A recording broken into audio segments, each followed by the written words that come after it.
আসসালামু আলাইকুম, কেমন আছেন? আশা করি ভালো আছেন। তো দেখতেই পাচ্ছেন আমার হাতে ২ টা বালতি নিয়ে চলে যাচ্ছি আমাদের যেখানে ফসল লাগানো হয়েছে সেখানে।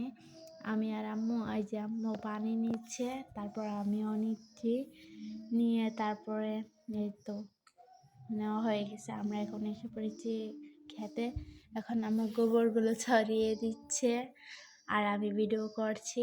এই যে আমাদের মাঠটা, আর এই তো মাঠটা কি সুন্দর, মানে কোনো গাছ নাই, এখানে আছে শুধু বেগুনের চারা, তারপর আছে কয়েকটি লাল শাক।